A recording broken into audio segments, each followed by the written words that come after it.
Finally back to work on the trailer. It's been a while, that's for sure, but been good to get some things done in the house. Today I'm going to work on starting to prep the floor. As you can see, there's a lot of knot holes and roughness, and of course the seams where the two pieces come together. The goal is I'm going to do it a good vacuum, and then I bought some high strength filler. I'm going to start filling and smoothing the floor so we can get it primered and painted before our next camping trip.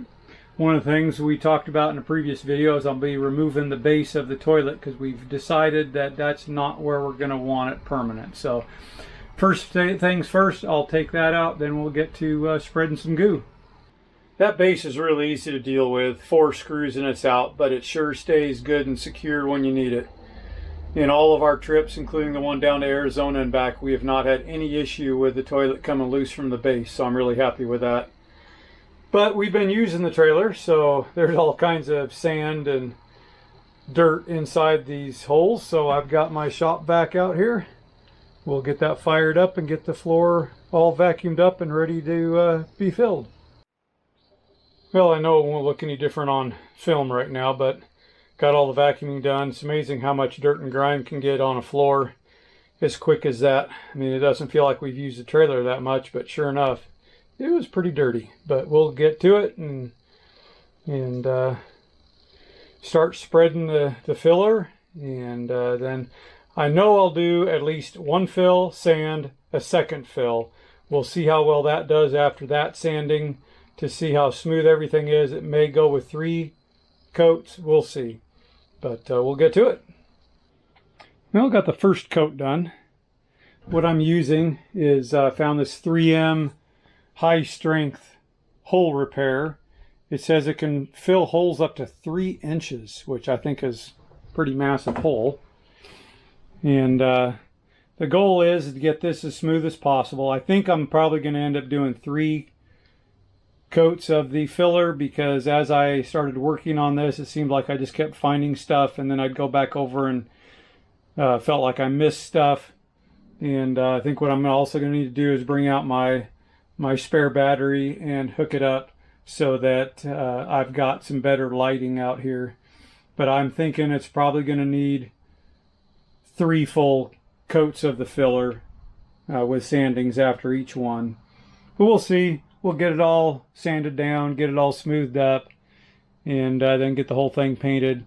And then I'm thinking about, I found these like puzzle piece cling together soft tiles. Like you can put them together to make up like a exercise mat or something like that. And they have one that's got a cork covering on the top, which would be nice and soft inside. And with our nice shoe garage underneath the cooler, we might go to shoes off in the trailer and put something like that down so it's kind of soft and cushy and nice to walk around in here. But got a little bit more work before I can buy those, but we'll see.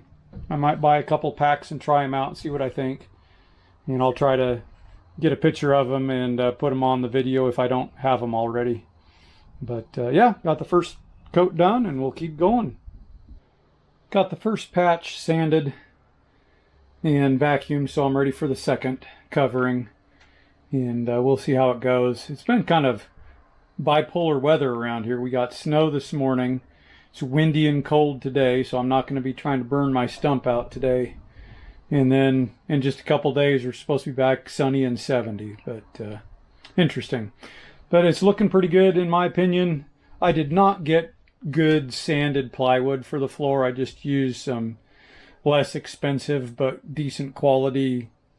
I went for the thickness more than the looks. So there is a bit of fill needed, but we'll get it filled, we'll get it sanded, and we'll get it done. Second coat is on. And I've also ordered the floor pads I'm looking at, so I'll be able to show those to you when they get here. Just a quick Amazon order, and if I remember right, I'll drop the link in the description below. Things are moving forward. Got the third and final coat of filler down and sanded, and now have the first coat of primer down. We'll let that sit and dry for a while, and then we will look at getting a coat of paint down. What I'm hoping to is this afternoon get a coat of paint down, let it sit all day the next day, because the following day we want to load up and head to the lake for a few days of camping. So want to get a coat of paint down and let it cure for a while before we do much walking on it. But it's moving forward, looking pretty good. Got the new cork padded floor, and we got that right before we left for our last camping trip, so I laid that down. We really like the cork floor. It's really nice. This stuff is supposed to be able to be pulled out, wiped with a cloth. It's supposed to be safe for around pools and gyms and all kinds of stuff. So it's supposed to be up for some pretty serious foot traffic. But we'll work on that and clean it up a little bit more once we get the dinette in, because we're still working on that aspect of it. But we're back to work on the trailer.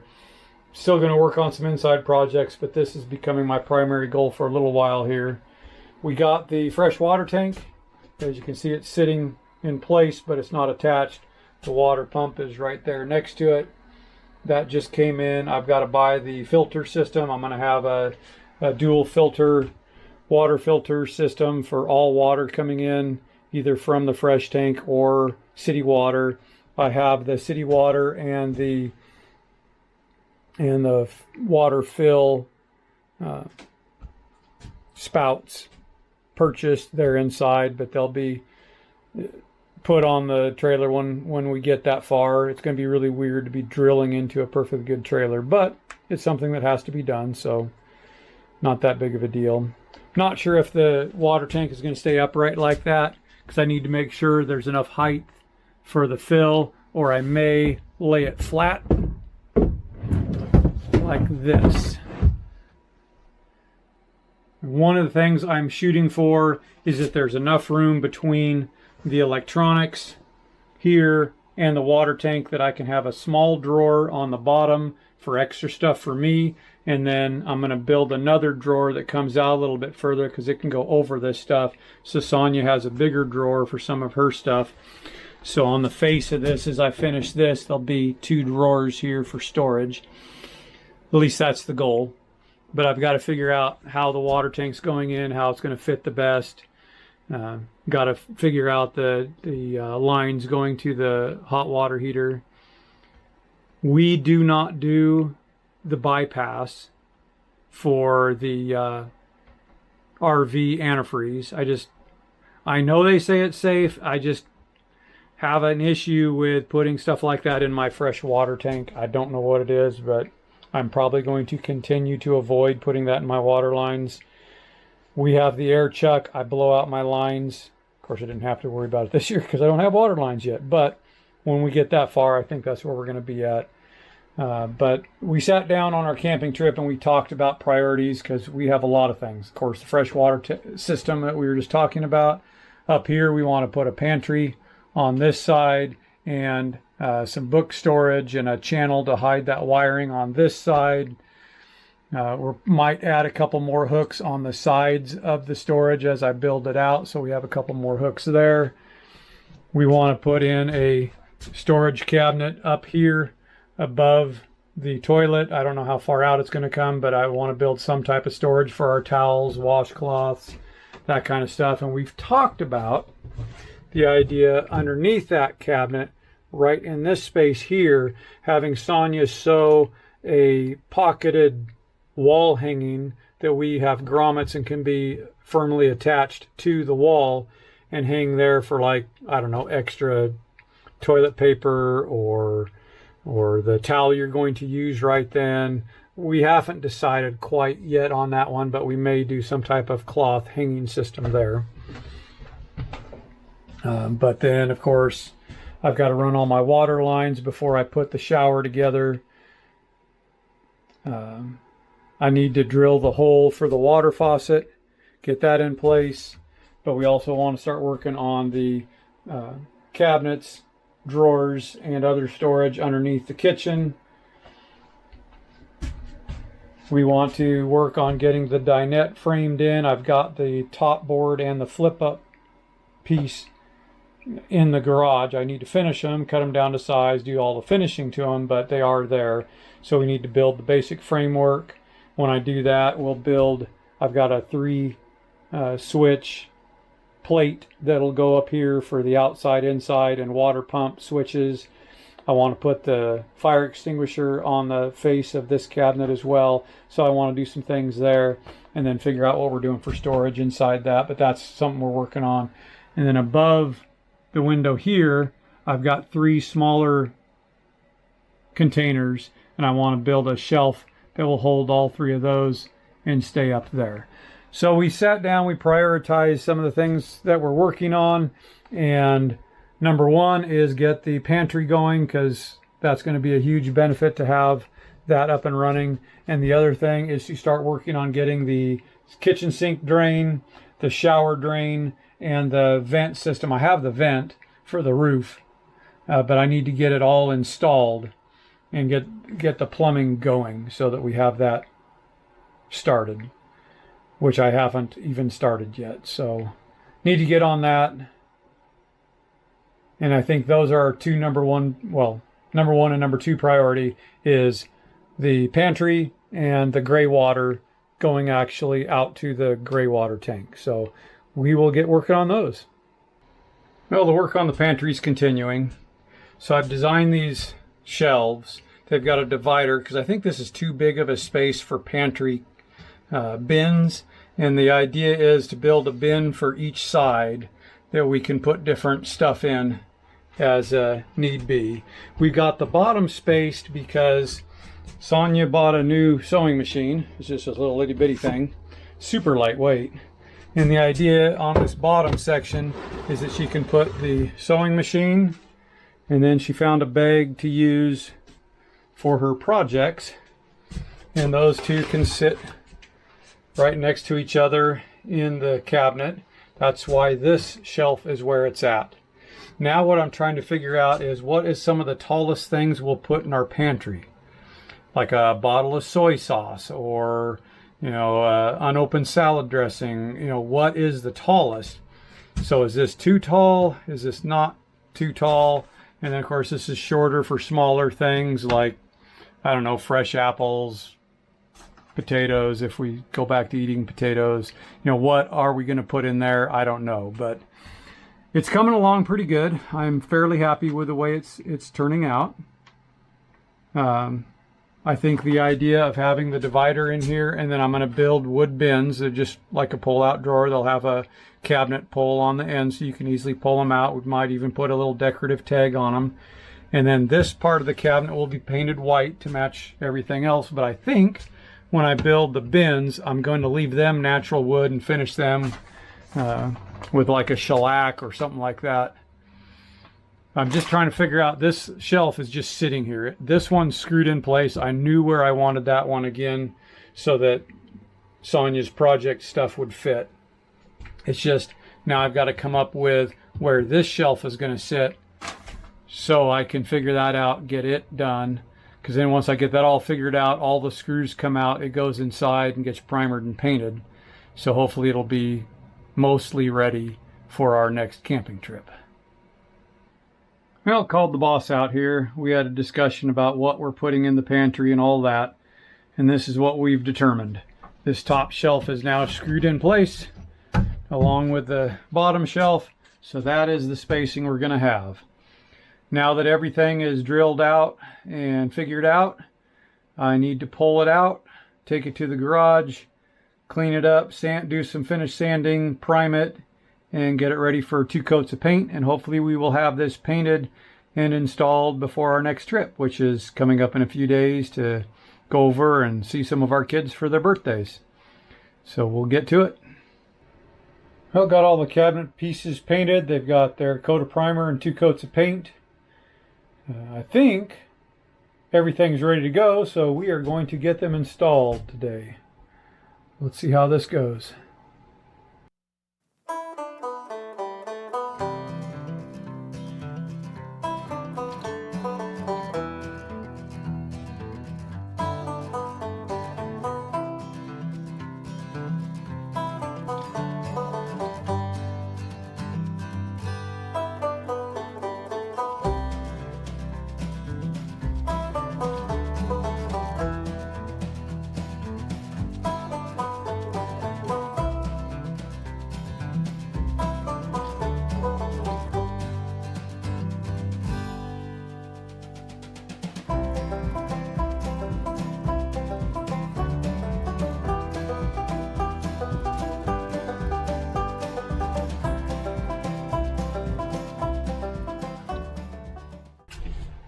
So I got some number 10 3/4 inch wood screws with white heads to match the white walls. That's what I'm using to attach all of this.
Well, we got them installed. I know it's not much more done on the trailer, but it is coming along. It's nice to see them up. We can have a little more storage on our next trip, which we leave tomorrow for. But then when we get back from that, we'll get back to this trailer and get some more done in here. Here's my reality in my sewing room at the moment. This is quite a mess. So I forgot to start filming this at the beginning, but I am working on a project that is a baby quilt. One of my best friends from high school recently had her first grandbaby. I am so excited. When she had her daughter, I made a baby quilt for her, and now I get to do one for her grandbaby. This is really exciting. So I have this fabric. It's got cute little woodland critters on it, and the little pine cones, and I've got some other fabric that I got to go along with it. I pulled a little bit out of my stash. I have this with the little mushrooms. It's so cute. I'm not doing pink or blue. This is supposed to be not gender specific. We do know what the baby is, but my friend's daughter wants to be able to use this quilt for multiple babies, so it cannot be gender specific. So my plan was, this is my inspiration, loosely. I wasn't going to do this exactly. I'm not following a pattern, but I like the idea of kind of a panel in the middle with bigger chunks of fabric around the side and one color of sashing in between everything. So I just kind of did a loose drawing of how I wanted to lay out fabrics. I figured out sizes, and then I changed all my drawings, erased a bunch of things and redid it. Added a couple fabrics from my stash at that point because I felt like I didn't have quite enough variation in color. Now the only problem with this I have just found as I've been putting pieces together, because I had cut out all my pieces and I started cutting my stashing pieces and stitching those together. And you can see on my design wall, there's some of it. And as I went to put up this next piece, I realized the real problem with my quick sketch that I did. I completely forgot to account for the width of the sashing strip. So these are 4 inches finished, so this would be 9 inches across. And this is cut, so it will be 8 inches across. So I'm going to finish, I've got pieces up here and up here that are all together, sections like this. I'm going to get those pressed and I'm going to set them up there. Then I need to decide, do I cut pieces again and make these bigger, or do I trim down these pieces to fit? Not sure exactly what I'm going to do yet. I figured I'm going to put up what I've got and then I'm going to look at it, probably not to decide tonight because I've been working on this for a while. And usually later in the day is not a great time for making important decisions on sewing things or things in general. Anyway, that's where I'm at. That's the boo-boo I just discovered. And I'm sure I will be back and give you an update as to what I'm trying to do. A quick update on what I decided to do. I got up this morning and I thought I don't want to have to trim down my border pieces that I have together, so I want to cut new pieces for the squares there. It would also mean doing the rectangular pieces, but I knew I had plenty of that. When I went to look though, I have enough of the fabric with the pine cones, but not the ones with the little critters in a big enough piece. So I did trim down my pieces. So now it's stuck on my hand. There's part of it, trimmed off 1/2 inch off of each side. So now those should be the correct size so I can finish putting it together. So that was kind of a bummer, but at least it was an easy fix and I didn't have to unstitch a whole bunch of seams. So now we just go from here.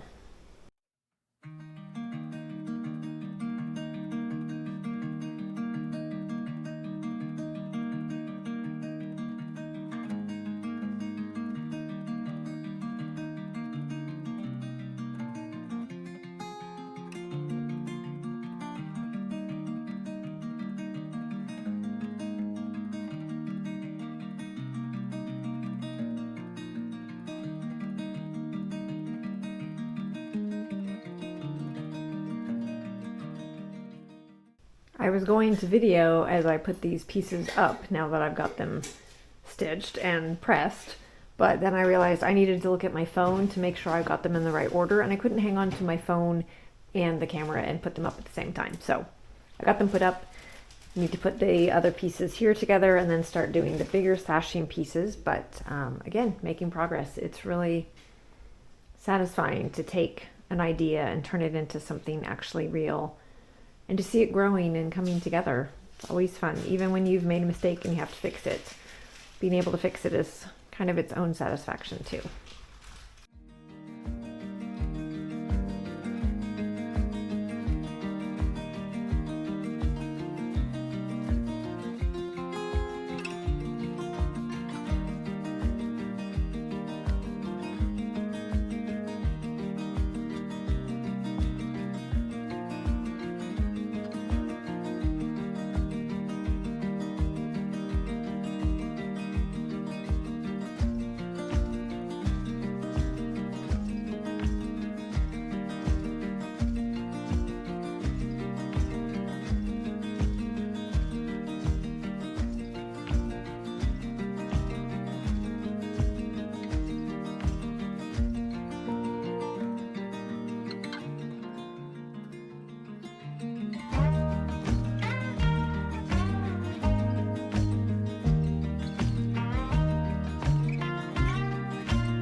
Getting ready to put a little border on the middle panel part.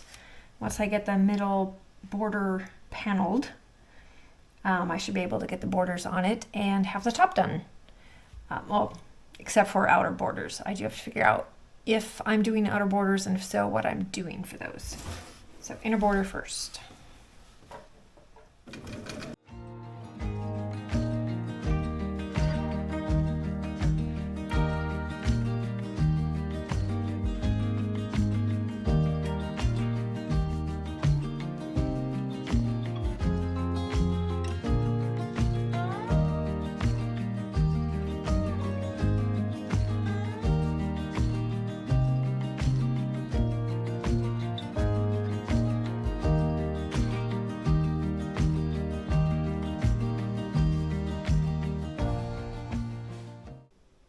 I am back to work on the baby quilt.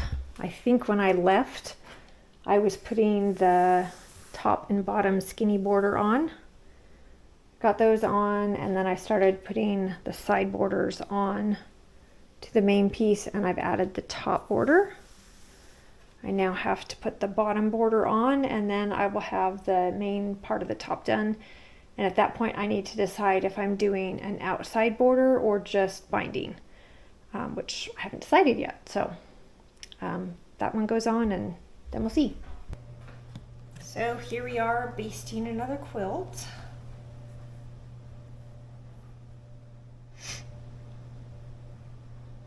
If the glue will come out.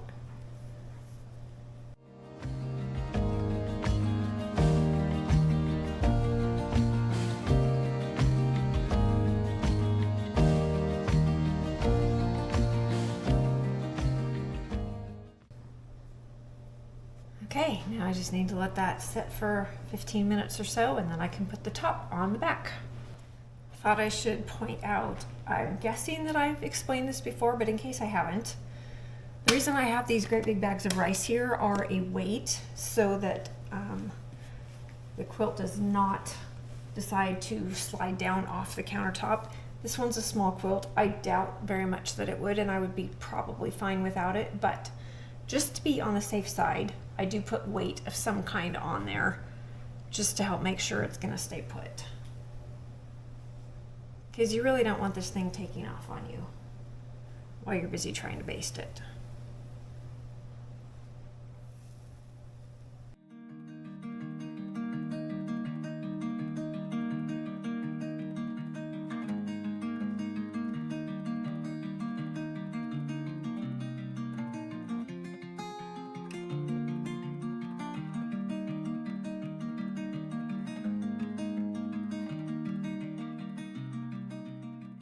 I am starting to quilt the baby quilt. Originally I'd thought about doing a straight line quilting, and I decided I want to do free motion quilting, so I have just started that. And I'm just gonna, today I'm just doing a little bit. We've had some things happen that weren't planned, and time hasn't worked out the way I thought it was going to today. So this is actually just I need to get something done on it today, because if I get something done on it today, it will be easier to pick up tomorrow. I won't feel like I have to finish the whole thing. I know that I can just pick it up, move it forward, make progress on it, and then that's enough. So that's what today is about. So it's not going to be a lot of quilting, but I'm going to get at least something done.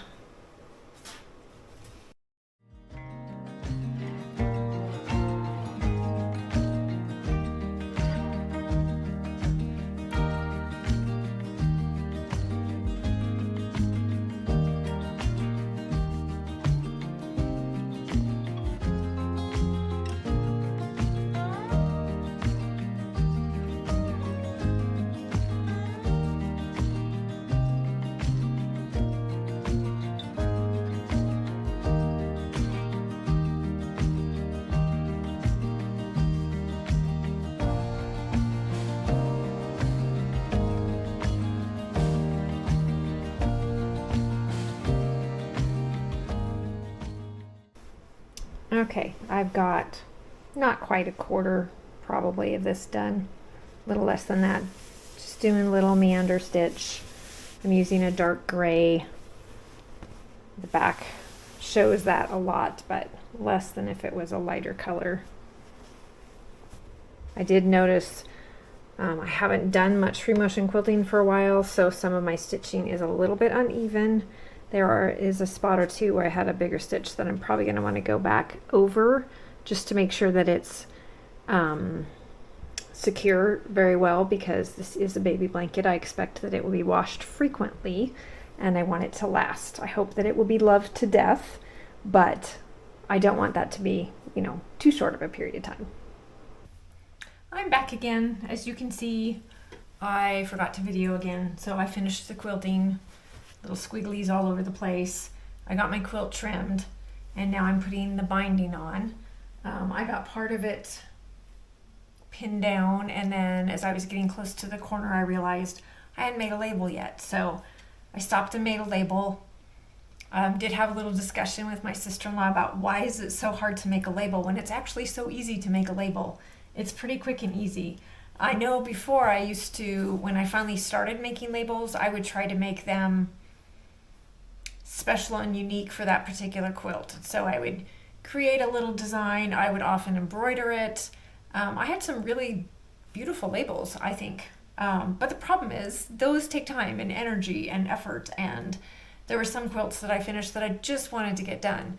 So when I learned from Pat Sloan how to do a quick one in the corner, you just make a square, fold it in half to make a triangle, write your information on it, and stitch it into the binding.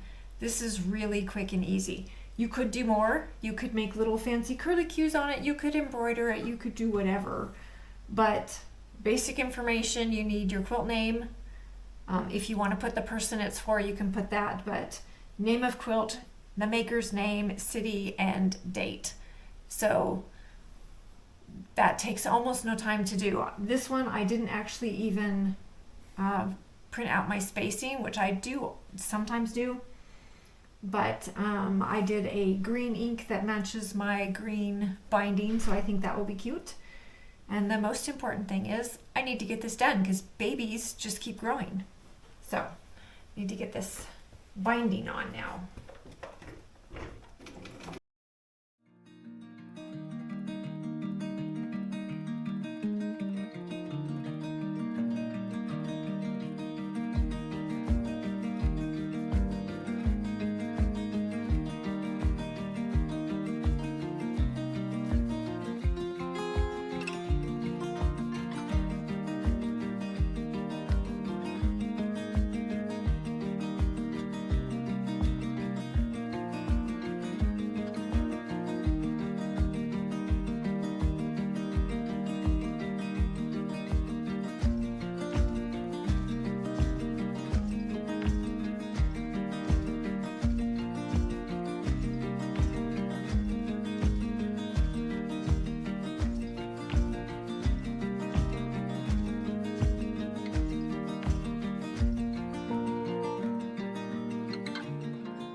So I have finally made it around all the corners, and I'm getting to the point of joining the binding strips. Now the interesting thing was just doing a rough measurement, rounding up and doing quick and dirty calculations. I figured I needed just over 4 strips of binding. So I was cutting them, and I was going to cut 5, and then I thought, well, this is going to be a bummer because most of this I'm not going to need. I don't know exactly how much I'll need, but I know I don't need the majority of it. So I thought, you know what, I'm just going to do 4 and then see where I end up, and then just kind of cut a piece the size I need. So I've done my 4 pieces. I've gone around, and this is where I ended up. Now I think actually this should overlap about 1/4 of an inch more for me to do that seam allowance. But I am really tempted, without even measuring or anything, to just join those ends and see if this will work. Because I don't really want to cut a piece that's like 1 inch long. That seems really kind of dumb. So if I do cut another piece, I would probably add it here and then take this stitching back a bit and do another join over here. But I don't really want to do that either. So I think I'm just going to join this and see what happens. It's kind of crazy to be so close at the end of this. Don't think I've ever had, well, not, I don't think, I know I've never had that happen before. I just stitched this together, and it looks like it's going to fit just perfectly. I do need to press this, but yeah, spacing, it looks nice. So somehow or another, I managed to cut my binding strip exactly the length that it needed to be. I sure wish I could have done that on purpose and just been like absolutely brilliant and not had it be a total fluke and accident. But still, that's amazing. This is like winning bobbin chicken, but even more so. Anyway, need to go get this done. And there we have it. Baby quilt is finished. Got my label on the other corner, label over there. Put my binding on. It's all done. I just need to package it up and send it off in the mail now.